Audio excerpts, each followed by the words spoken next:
নমস্কার, সনাতন ধর্মকথা চ্যানেলে আপনাদের সবাইকে স্বাগত।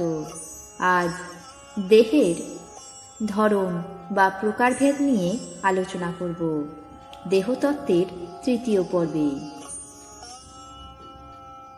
কামাদি এবং মৈথুনের প্রভাবে যে দেহ সৃষ্টি হয় সেই দেহ অশুদ্ধ বা অশুচি, তাই একে বলে স্থূল দেহ, যাকে যোগীরা বলে থাকেন প্রথম শ্রেণীর দেহ। এই দেহ মূলত ভোগ ও বৈষয়িক কর্ম সম্পাদনের জন্য হয়ে থাকে। এই দেহে সাধন ক্রিয়া হয় না। কামের প্রভাবে এই যে অশুদ্ধ দেহের উৎপন্ন হয় তা সাধন জগতে বিশেষ কোনো কাজে লাগে না। এই জন্য শরীরকে শুদ্ধ করতে লাগে। সাধন জগতে কামের প্রভাব থেকে মুক্ত হবার কথা বলা হয়ে থাকে। উর্বরেতা স্থূল দেহে সাধনার সর্বোচ্চ ক্ষেত্র।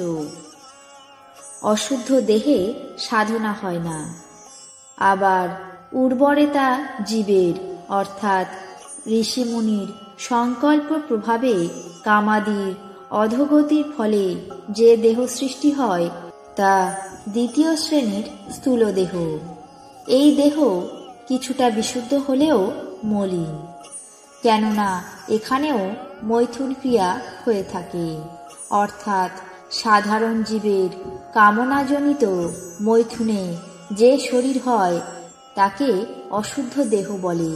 আবার উর্বরেতা মুনি ঋষির মৈথুনে যে দেহ উৎপন্ন হয় তা দ্বিতীয় শ্রেণীর দেহ, কিন্তু কিছুটা শুদ্ধ। স্ত্রীর নাভি, হৃদয়, মস্তক ইত্যাদি স্পর্শে যে স্থূল দেহের সৃষ্টি হয় তা তৃতীয় শ্রেণীর দেহ। এক্ষেত্রে কেবল দর্শন, স্পর্শন, এমনকি স্পর্শন ছাড়াও কেবলমাত্র দর্শন দ্বারাও গর্ভ সঞ্চার হতে পারে।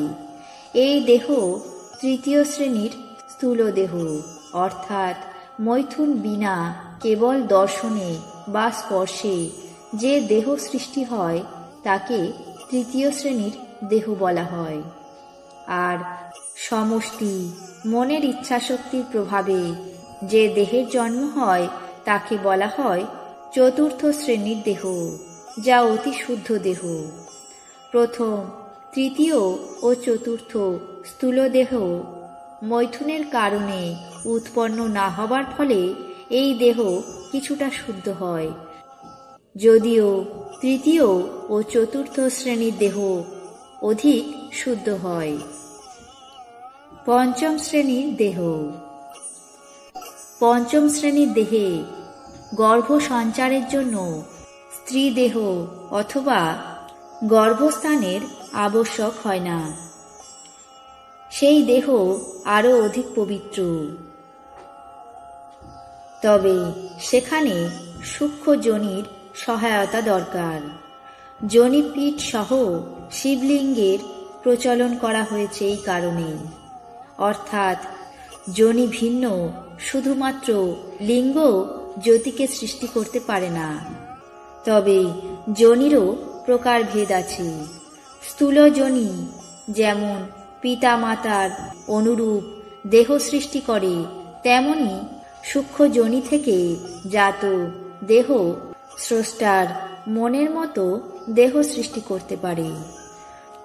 সূক্ষ্ম যোনিজাত দেহই সাধারণত দেবতা হয়ে থাকে। আজ দেহের প্রকারভেদ বিষয়ে আলোচনা করলাম। আপনাদের কেমন লাগলো তা অবশ্যই কমেন্ট বক্সে জানাবেন। চ্যানেলটিকে সাবস্ক্রাইব করবেন, লাইক করবেন, শেয়ার করবেন। ধন্যবাদ।